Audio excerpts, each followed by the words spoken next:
Bueno, Adrián Salvucci es uno de esos politólogos que no le tiene miedo a hablar de la copa de la pirámide, de la parte más arriba, y bueno, se atreve con el tema sionista. Después de tantos años investigando, ¿quién crees que gobierna el sionismo? ¿Puedes hacer un pequeño análisis de quién decide esas órdenes y qué componente tiene la parte espiritual en todo esto?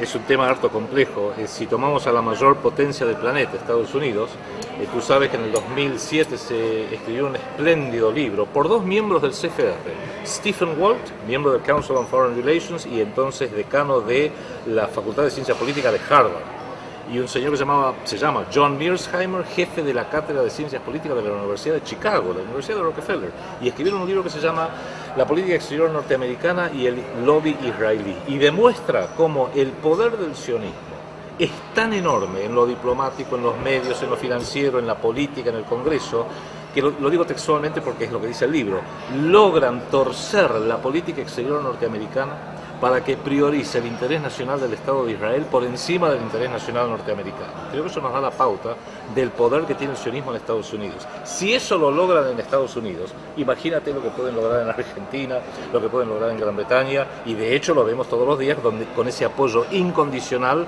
a las locuras, a las transgresiones, al genocidio cometido por el Estado de Israel en Palestina y en otras regiones de Medio Oriente.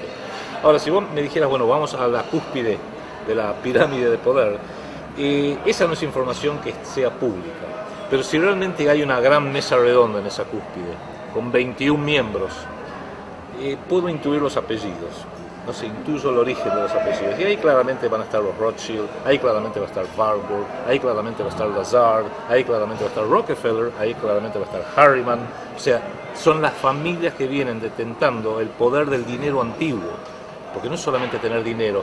Bill Gates, por ejemplo, el hombre más millonario, sí, pero hay dinero nuevo, es un advenedizo, tiene mucha plata y tiene el poder adquisitivo que te da la plata, inclusive de comprar, no sé, islas, yates, aviones, empresas, pero no tiene el poder político que está ligado al dinero antiguo, las monarquías europeas.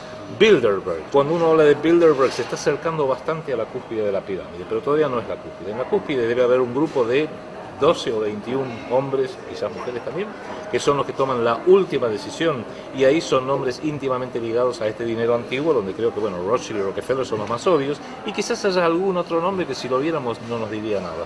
Y la religión judía, específicamente el Gran Sanedrín, la cuestión de Jerusalén con todo el tema profético, ¿cómo la incluyes en esta cuestión? Claramente acá hay un cariz que lo podemos llamar un perfil religioso, dado por los milenios. Esto es un plan que se viene urdiendo desde hace siglos, quizás milenios, de la misma manera que Gran Bretaña tiene 5 años de experiencia imperial y se nota, mucho más que Estados Unidos, que tiene apenas un siglo y monedas, y se nota que es más un elefante en un bazar en esas cosas.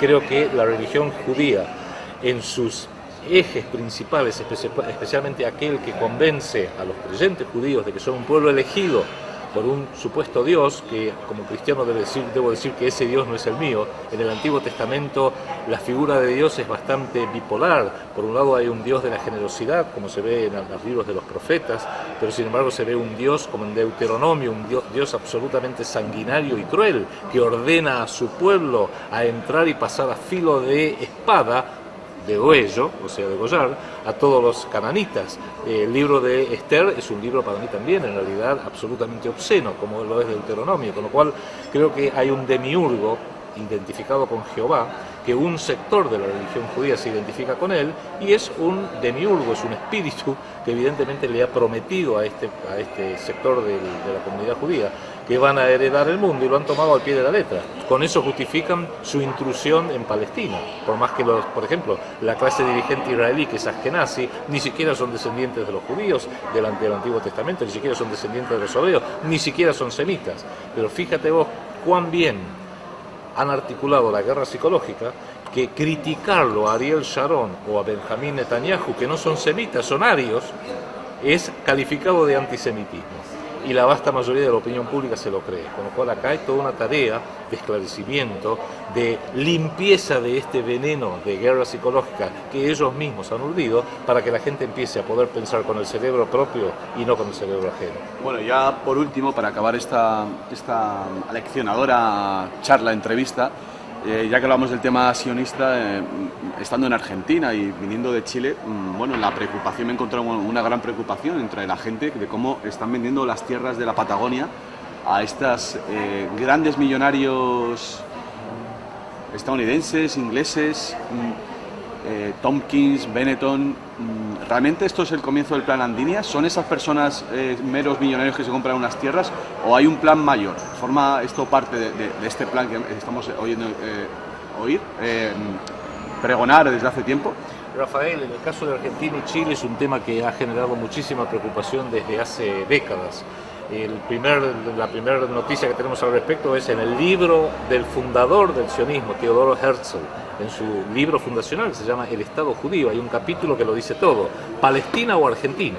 ¿Ah, sí? Ya desde ese momento, el propio libro fundacional del sionismo ¿Por qué Argentina si no tiene una resonancia religiosa?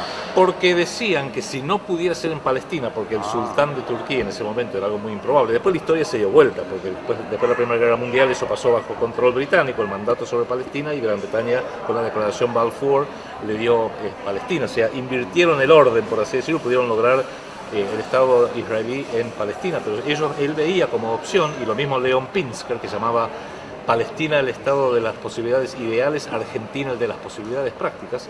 Theodor Herzl decía ya en 1896 que debido a la subpoblación de la Argentina, su enorme extensión territorial y sus riquezas, tendría el mayor interés de ceder una porción de su territorio a cambio de una compensación financiera. En 1896, hagamos fast forward al año 2002, cuando Argentina estaba en plena crisis. El diario The New York Times, el 22 de agosto del 2002, propone la secesión de la Patagonia para resolver el problema de la deuda externa. Está el artículo de The New York Times, 22 de agosto del 2002. O sea, que pudo ser el correcto un pretesto para encaminarse al Estado judío. Fue todo un proceso lento que se sigue llevando a cabo y que ha sido básicamente a través de la compra de tierras.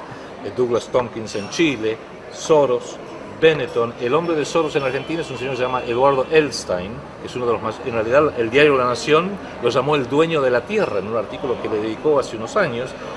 Y entre otras cosas, el señor Soros no es un cualquiera, es un gran hombre de los servicios inmobiliarios, un gran tenedor de tierras en toda la Argentina, y es el presidente del Congreso Mundial Judío.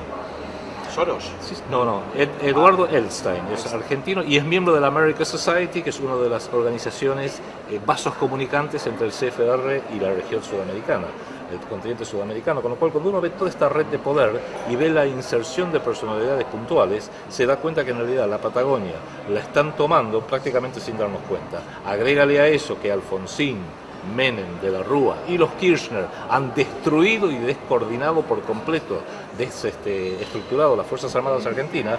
Si mañana Argentina quisiera tomar alguna medida para defender su soberanía, simplemente no tiene con qué. Argentina no es un país soberano. Argentina es un país que no está invadido por voluntad ajena, porque un país soberano es aquel que toma medidas para asegurarse que nadie pueda vulnerarle su territorio. ¿Podría ser el ecologismo el pretexto? Porque estoy viendo que supuestamente Benetton compra las tierras para protegerlas de la deforestación, ¿no? Te doy un ejemplo. En el año 2010 salió acá en el diario La Nación, incluso hay una organización que se llama The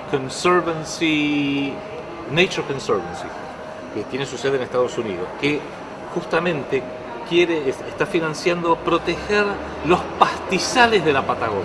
Los pastizales de la Patagonia, grandes pastizales. ¿Sabés quién es el número uno? Hank Paulson, el ex secretario del Tesoro de Estados Unidos. Yo digo, a Hank Paulson de Goldman Sachs, ¿qué diablo le importan los pastizales de la Patagonia? Es la forma eufemística de ir copando un país sin necesidad de invadirlo, porque la Argentina no está armada, con lo cual no hay necesidad de invadirlo. Lo que hay que hacer es ir convenciendo a la opinión pública. Yo creo que lo que va a ocurrir, déjame tirar un pequeño comentario, está en ese libro que te dejé, El Seguro del Mundo, que van a eventualmente lograr que un gobierno argentino, este o el próximo, y un gobierno chileno también, este o el próximo, firme la privatización de la Patagonia, que se forme una gran ente privada, un joint venture, de un montón de empresas de petróleo, minería. Juntas la Patagonia chilena y la argentina. Sí, que hagan un joint venture para mejor explotar, para bien de la humanidad, por supuesto, los pastizales, el petróleo, la minería, los alimentos para la humanidad, y lo van a llamar Patagonia Sociedad Anónima. Adrián, ahí está Benetton para hacer una campaña propagandística preciosa, ¿no? Con niños de muchos colores y todo muy amigable, ¿no? Que en eso es especialista. Van a decir, si para dejar calmo a los argentinos o a los chilenos hay que dejar ondear la bandera argentina y chilena, déjala.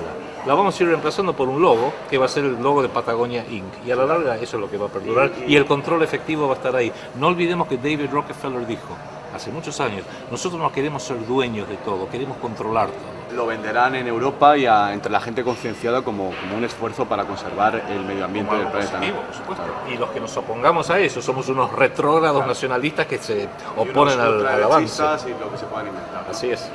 Bueno, pues vamos a dar por concluida de momento esta conversación, que creo que se podrá reproducir por Skype en algún momento. Y bueno, pues la verdad es que muchísimas gracias a Adrián por atender esta llamada, y bueno, de cara a la gente que nos está viendo, impulsarlos aquí en Latinoamérica a que tengan esos lazos con otros países, porque necesitamos esa unión para mandar el nuevo orden mundial al carajo. Y bueno, pues ahí estará España para hacer ese puente con Europa, y bueno, en la medida de lo posible, si tú ya tienes ese contacto con las redes angloparlantes, pues a ver si conseguimos urdir una trama que le dé sentido a todos estos movimientos de indignados que están naciendo. Así es, y manos a la obra. Muchísimas gracias por internet, Adrián, y ha sido un gran placer. Y seguimos trabajando. Muchas gracias.